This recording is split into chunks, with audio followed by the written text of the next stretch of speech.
menjauhi larangannya. Karena orang-orang yang bertakwa bukan hanya tahu tentang ilmu yang didapat, tapi bisa mengamalkannya. Hanya itu yang bisa saya sampaikan. Semoga bermanfaat. Ini bukan untuk menceramahi atau menggurui, tapi untuk sama-sama menjadi bahan introspeksi. Terima kasih. Wallahu a'lam bishawab. Wassalamualaikum warahmatullahi wabarakatuh. Waalaikumsalam warahmatullahi wabarakatuh. Terima kasih ya Hilda sudah memberikan pencerahan hari ini, sedikit informasi bahwa kita semua itu sebagai makhluk Allah itu diberi hidayah furqan, yaitu hidayah di mana kita bisa membedakan yang hak dan yang batil, yang benar, yang salah, yang hitam, yang putih, supaya kita tidak ada di daerah abu-abu ya, tidak ada di gray zone, karena kalau daerah abu-abu itu penuh dengan keraguan, penuh dengan intrik, penuh dengan ketidakyakinan ya.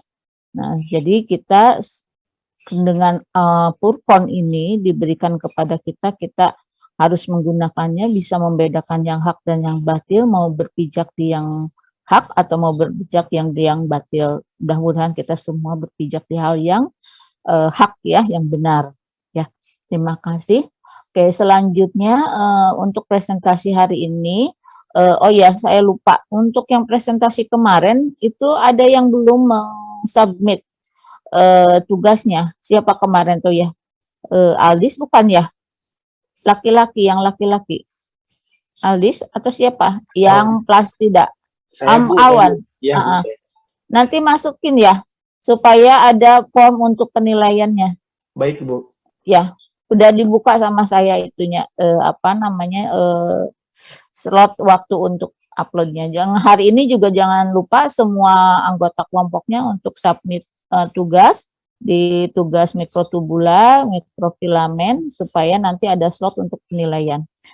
Oke, silakan untuk kelompok hari ini untuk mempresentasikannya seperti biasa, nanti ada tanya jawab dan ada penguatan. Silakan. Di share screen dulu. Itunya bisa di apa namanya, dipulkan gitu ya. Bismillahirrahmanirrahim. Assalamualaikum warahmatullahi wabarakatuh. Waalaikumsalam. Puji syukur kehadirat Allah Subhanahu wa taala yang telah memberikan kita rahmat, nikmat serta hidayahnya sehingga kita bisa untuk melakukan sesi presentasi pada pagi hari ini dalam keadaan sehat walafiat. Ibu Jujuan Ratnasari, MSI, selaku dosen pengampu mata kuliah yang saya hormati, kelompok 4 selaku pihak yang akan memberi pada pagi hari ini, dan teman-teman sekalian yang berbahagia. Nama saya Susilawati, selaku moderator akan memimpin berlangsung ini agar dapat berlangsung dengan baik.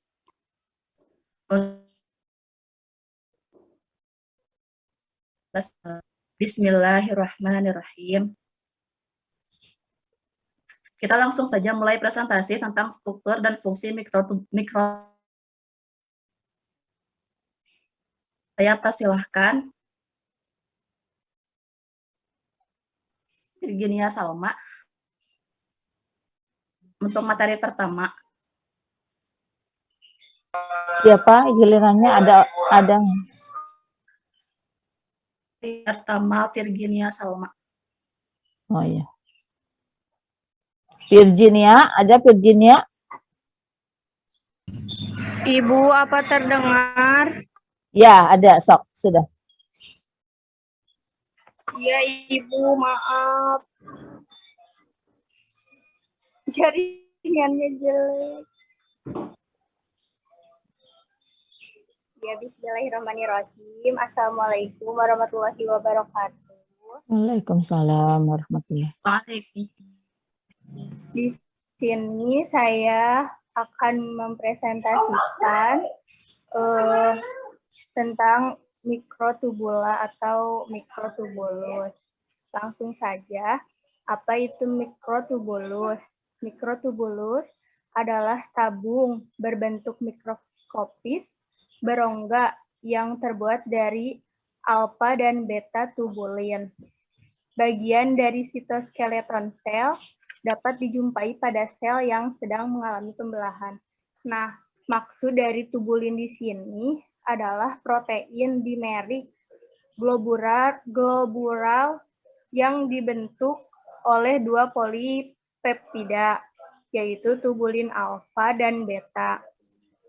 Mereka diatur dalam bentuk tabung untuk menghasilkan mikrotubulus yang bersama-sama dengan mikrofilamen aktin dan filamen menengah membentuk sitoskeleton. Sitoskeleton itu sendiri adalah kerangka sel, jaring berkas-berkas protein yang menyusun sitosplasma dalam sel. Selanjutnya, mikrotubulus memiliki panjang 200 nanometer sampai mikrometer dengan struktur dinamis. Polaritas ditentukan serta dapat tumbuh dan memendek. Memiliki struktur berlubang dengan diameter internal kurang lebih 12 nanometer dan diameter eksternal 25 nanometer. Seluler berbentuk silinder yang memiliki fungsi mendasar berkaitan dengan mobilitas sel, dukungan dan pembelahan sel yang berada dalam sel eukariotik. Next.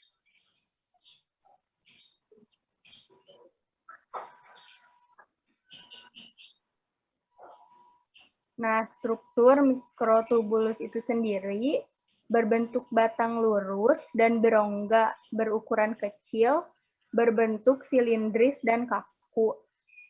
Contohnya kayak di gambar ini ya, bentuknya tuh jadi memanjang gitu, berongga. Nah, bagian dinding pada mikrotubulus merupakan polimer yang tersusun. Mikrotubulus terdiri dari molekul protein globular, tubulin A, tubulin alfa, dan beta. Nah, si tubulin alfa dan beta ini, yang ada dua jenis ini yang digambar. Mereka nanti kayak menggulung gitu. Nah, selanjutnya, dari protein tubulin memiliki struktur yang menarik dan hampir serupa pada semua jenis organisme. Dinding sel menunjukkan 13 subunit yang memutar dan membentuk dinding. 13 subunit pembentuk dinding sel akan terlihat dan menunjukkan bahwa perkumpulan subunit mengelilingi dinding mikrotubulus. Next. Nah, fungsi mikrotubulus itu sendiri adalah penyusun sitoskeleton terbesar. Yang kedua, pergerakan kromosom dalam sel pembelahan sel dan pergerakan sel. Yang ketiga, struktur supporting atau struktur pendukung bagi fungsi organel lainnya. Yang keempat, sarana transport material dalam sel. Yang kelima, mempertahankan bentuk sel. Yang keenam, motilitas sel seperti silia dan flagela. Mungkin hanya itu yang dapat saya sampaikan. Saya kembalikan ke moderator. Terima kasih. Wassalamualaikum warahmatullahi wabarakatuh. Waalaikumsalam.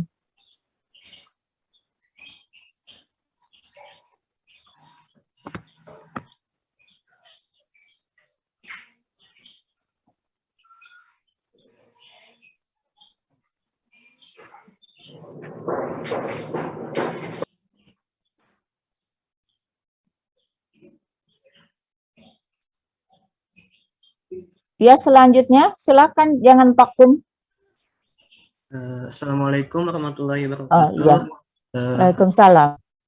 Di sini saya akan menjelaskan tentang mikrofibril. Apa itu mikrofibril? Mikrofibril merupakan unit dasar dari dinding sel yang terdiri dari selulosa. Selulosa akan bersatu membentuk struktur mirip benang halus. Mikrofibril yang saling berkelompok membentuk mikrofibril dengan diameter kurang lebih 0,5 mikrometer dan tampak dengan mikroskop cahaya. Di dalam dinding sel, mikrofibril dilapisi oleh hemiselulosa yang selanjutnya dihubungkan ke hemiselulosa lain oleh pektin dan polisakarida lain. Struktur dan fungsi mikrofibril yang pertama, Setiap mikrofibril mengandung 40-70 rantai selulosa yang letaknya sejajar.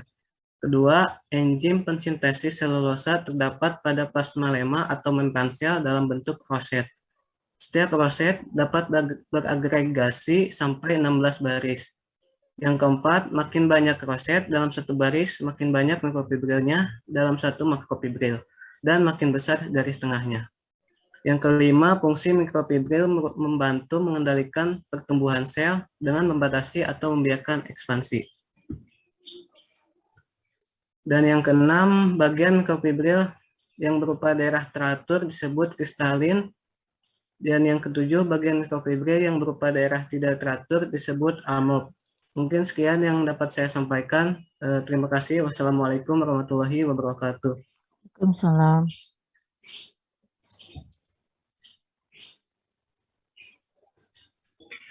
Baik, materi selanjutnya akan disampaikan oleh saya mengenai sentriol. Sentriol merupakan salah satu bagian organel sel yang membantu proses pembelahan. Sentriol terdiri dari mikrotubulus triplet yang dirangkai dalam bentuk silinder. Mikrotubulus triplet adalah 3 mikrotubulus yang bergabung dan membentuk silinder seperti yang ada di gambar. Jadi 3 mikrotubulus itu masing-masing membentuk silinder.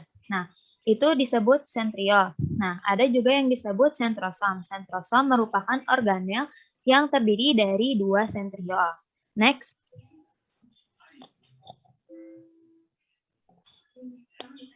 Struktur sentriol yang pertama terletak di luar membran inti. Seperti yang ada di gambar di samping bahwa sentriol itu tidak berada dalam organel sel.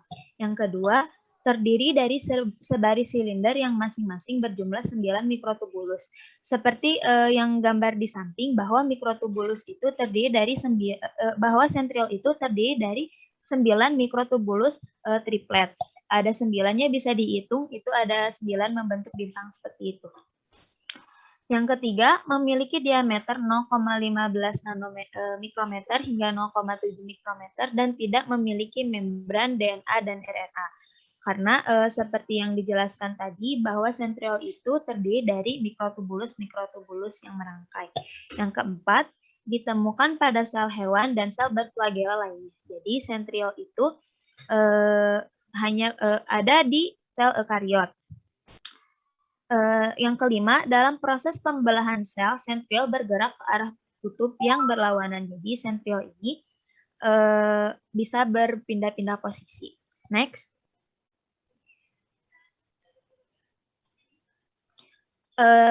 Fungsi sentriol yang pertama sebagai bagian proses pembelahan sel, yang kedua membentuk rangka sel mikrotubulus seperti yang tadi sudah dijelaskan bahwa sentriol merupakan rangkaian dari mikrotubulus.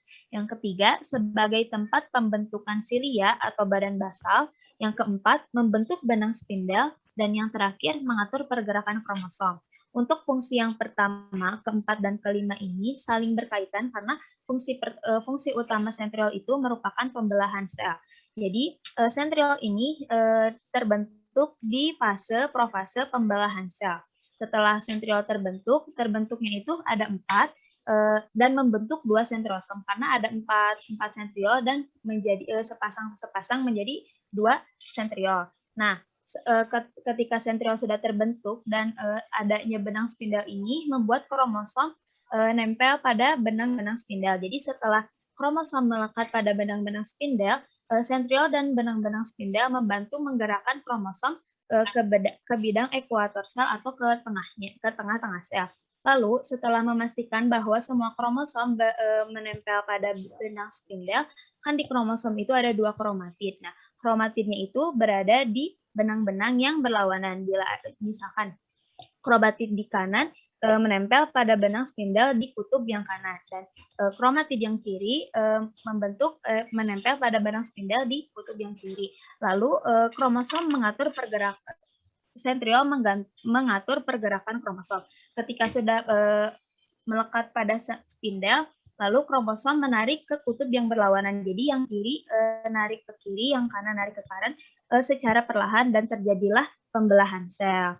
Terima kasih, hanya itu materi yang bisa saya sampaikan. Saya kembalikan ke moderator. Terima kasih untuk dia yang telah menyampaikan materinya. Untuk sesi tanya jawab, sekarang saatnya sesi tanya jawab. Teman-teman, pertanyaan seperti yang telah disampaikan oleh kelompok 4. Pertanyaan sesi tanya jawab. Yang pertama, mengacungkan tangan sebelum bertanya. Yang sudah saya persilahkan sebutkan identitas dan pertanyaan yang diajukan. Ada yang ingin bertanya? Ya, silakan. Nggak ada.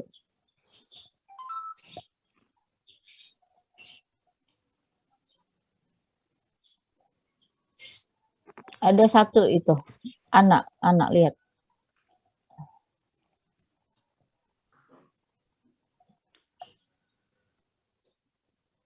Susi, anak itu mau tanya tuh. Silakan, dipersilakan. Dan untuk anak. Baik, Assalamualaikum warahmatullahi wabarakatuh. Waalaikumsalam warahmatullahi. Izin bertanya mengenai materi sentriol. Apakah sebelumnya itu pernah ada penelitian mengenai cloning hewan tapi tanpa sentriol? Nah, jika ada, apa yang akan terjadi jika sentriol tersebut tidak ada? Dan dampak akhirnya itu akan mengakibat dan dampak akhirnya itu bagaimana? Nah, tidak ada penelitian sebelumnya mengenai cloning hewan tanpa sentriol, bisa tolong diberikan alasan. Terima kasih. Silahkan menjawab.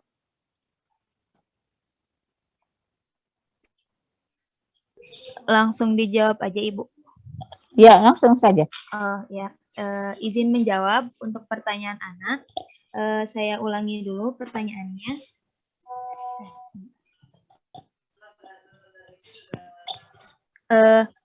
Apakah sebelumnya pernah ada penelitian mengenai cloning hewan tanpa sentriol? Jika ada, apa yang terjadi dan dampaknya apa? Begitu ya, anak? Sepengetahuan saya, untuk penelitian itu saya kurang tahu. Cuman cuman untuk sentriol sebagai pembelah itu seperti yang sudah saya ketahui di materi kuliah genetika, bahwa sentriol itu berperan penting dalam pembelahan sel. Jadi sentriol ini berfungsi untuk menggerakkan kromosom. Jika tidak ada sentriol, otomatis kromosom tidak bergerak dan tidak bisa membelah. Oleh karena itu, jika tidak ada sentriol, maka tidak ada reproduksi sel, karena tidak bisa bergerak dan tidak bisa membelah. Apakah bisa dimengerti, Teh Ana? Ya, terima kasih Kak Hilda. Terima kasih yang sudah menjawab. Ada yang ingin ditanyakan lagi? Ada yang ingin ditanyakan lagi? Ya, silakan. Kalau belum paham, silakan ditanyakan. Atau masih bingung?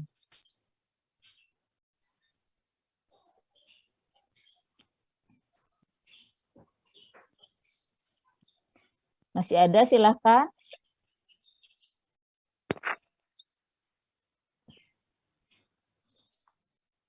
Tumben kok pada nggak nanya, biasanya banyak yang nanya. Boleh, konten mau bertanya lagi boleh. Oh iya, Ana masih, silakan. Ingin bertanya lagi. Silahkan, Tadi, ya, tadi itu telah dijelaskan ya fungsi-fungsi dari mikrotubul itu. Nah, pada fungsi mikrotubul itu ada poin keempat di sana menjelaskan bahwa salah satu fungsinya itu sebagai sarana transfer material dalam sel. Nah, yang dimaksudkan material sana itu terdapat apa saja? Terima kasih. silahkan kelompok jawab. Menjawab, Ibu kalau salah mohon dikoreksi. Iya, nggak apa-apa, namanya juga belajar. Silakan. Fungsi mikrotubulus tadi disebutkan sebagai sarana transportasi material. Nah, yang mendukung transportasi bahan seperti flagel, silia, dan benang gelondong atau spindle. Nah, agar organ-organ tersebut itu bisa bergerak. Mungkin hanya segitu. Saya anak apa bisa dimengerti? Iya, Kak Virgin, terima kasih. Mungkin ada temannya yang lain yang mau menambahkan, silakan.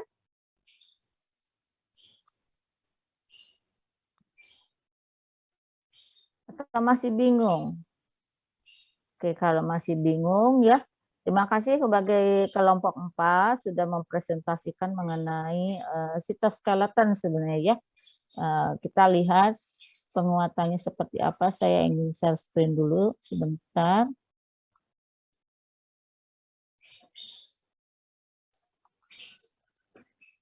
Ya, sitoskeleton dari katanya aja ini sudah Anda ketahui.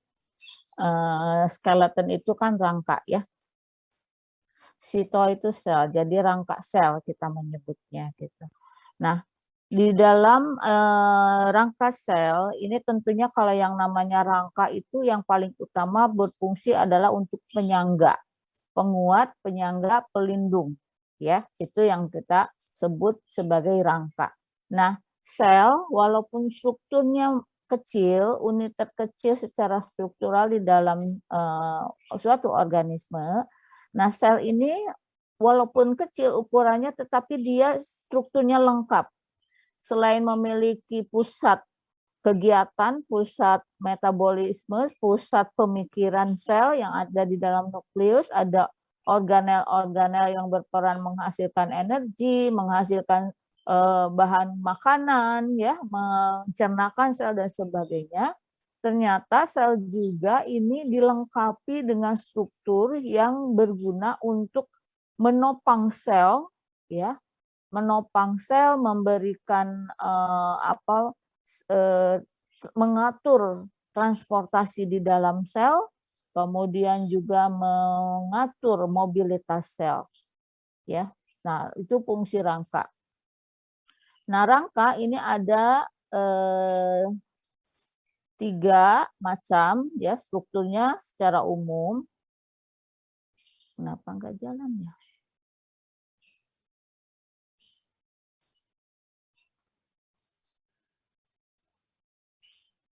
Entah. Saya sekali dulu.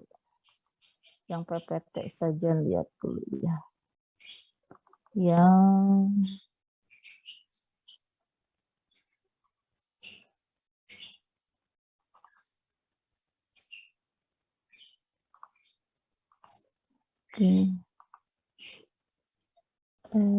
PDF mana PDF.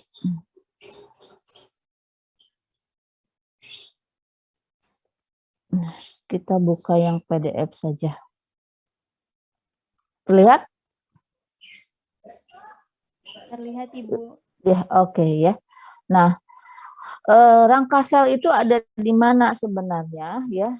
Posisi rangka sel itu ada di mana-mana di dalam sel, karena yang namanya penopang itu harus ada di mana-mana. Nah, ada di dekat membran, ada di dalam sitoplasma, ada di dalam alat gerak sel yang kita sebut tadi, ada flagella, ada silia ya. Nah, ini itu sel yang ini sel hewan contohnya ya.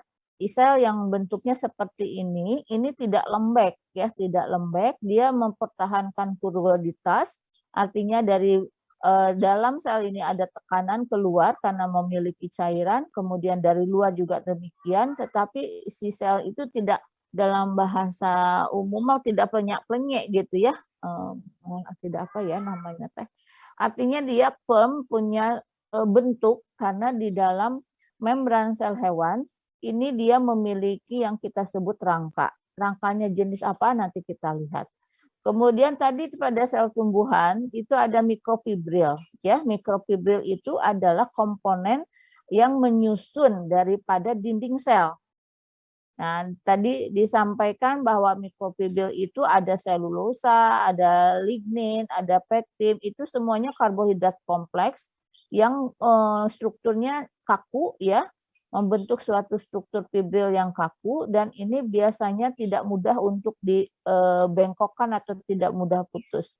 Sehingga biasanya kalau tidak ada enzim yang bisa mencernakan selulosa, itu maka selulosa itu tidak akan terurai ya, karena bentuknya kaku dan di mana tadi selulosa yang menyusun mikrofibril ini dia adanya di dalam dinding sel ya. Pektin, lignin, selulosa. Nah, kalau kita hewan itu nggak bisa mencernakan selulosa ya, ketika misalnya kita makan tumbuhan, di dalam tumbuhan itu ada mikrofibril yang terdiri dari yang tersusun dari selulosa, kita nggak bisa mencernakannya karena tubuh kita sistem pencernaannya tidak punya enzim selulase sehingga tidak bisa dicernakan. Beda dengan sapi, kambing atau herbivora yang lainnya, dia bisa mencernakan selulosa karena punya enzim selulase ya, sehingga bisa mencernakan. Kalau kita mah makan genjer keluar genjer lagi ya, karena tidak bisa kita cernakan di dalam sistem pencernaan kita. Nah, cytoskeleton di dalam sel itu ada 3 jenis ya. Yang pertama ini adalah kita sebut mikrotubul, yang kedua mikrofilamen ya. Mikrofilamen dengan mikrofibril beda ya. Kemudian ada intermediate filamen. Nah, yang pertama ini mikrotubul disusun bentuknya itu seperti pipa. Tahu ya pipa ya? Pipa PVC atau paralon seperti itu. Di bawah tengahnya itu kosong. Nah, pipanya ini dindingnya terdiri dari atau disusun oleh protein tubulin. Ya, protein tubulin di mana ada 2 jenis proteinnya, ada tubulin alfa dan tubulin beta. Nah, isi tubulin ini antara beta dan alfa itu ya membentuk dimer, menggabungkan menjadi dua gumpalan yang bergabung. Kemudian dari satu gumpalan dari gumpalan tadi, artinya dari dimer tadi gabung dengan dimer yang lain ya membentuk dinding tubulus atau mikrotubulus. Ukurannya besar 25 nanometer ya, lumennya 15 nanometer. Nah, fungsinya untuk apa? Fungsinya itu pertama adalah untuk mempertahankan bentuk sel. Ya, karena jelas fungsi rangka utama itu adalah membentuk atau mempertahankan bentuk, dalam hal ini adalah bentuk sel, kemudian berfungsi untuk pergerakan sel ya pada silia dan flagel. Jadi silia dan flagel itu dibentuknya oleh mikrotubulus ya, dibentuknya oleh mikrotubulus, nanti diberi energinya dari mitokondria, artinya kemudian pada mempelajari pembelahan sel itu ada yang kita sebut benang-benang gelendong ya, benang gelendong atau kita sebutnya benang spindle pembelahan. Nah, itulah yang komponennya yang kita sebut ini mikrotubulus. Penyusun benang gelondong atau spindle itu adalah mikrotubulus. Dan mikrotubulus ini bisa memanjang, bisa memendek. Ya, kalau memanjang berarti dimernya bertambah, ya. Nah, kalau memendek dimernya terurai, terlepas, ya. Nah, itu jadi si benang spindle saat pembelahan sel itu dia bisa memanjang, bisa memendek. Sehingga ketika mikrotubulus ini dibentuk oleh sentrosom pada saat pembelahan, untuk dia bisa mencapai kromosom ya di kinetokor, nempel di kinetokornya, dia akan memanjangkan diri dengan cara menambah si komponen dimer daripada alfa dan mikrotubulin. Jadi bertambah panjang si pipanya. Nah, ketika mau menarik ke kutub yang berlawanan, ya, jadi dari kromosom kan di bagian tengah sel, ya, bagian pembelahan sel, kemudian ingin ditarik ke kutub yang berlawanan. Nah, ketika menarik, si benang spindle, gelondong itu yang notabene adalah mikrotubulus, itu mengalami depolimerisasi. Ya. Jadi si mikrotubulusnya itu terlepas. memendek karena terlepas jadi memendek si pipa dari mikrotubulus ini sehingga dapat menarik si kromosom itu ke kutub. Ya, itu fungsi mikrotubulus pada pembelahan sel. Kemudian berperan juga dalam organelle movement. Organelle movement itu jadi semua organel yang ada di dalam sel ya itu tidak stuck di suatu posisi. Tapi organel itu akan bergerak ya ke beberapa bagian sel, dia akan bergerak karena bergerak selain dikarenakan faktor sitoplasma yang sifatnya fluidik ya, cairan kental. Dan ini juga organel ini bisa bergerak, tetapi bergeraknya tidak serabutan, tidak serampangan. Karena kalau serampangan serabutan itu bisa antar organel tabrakan. Ya.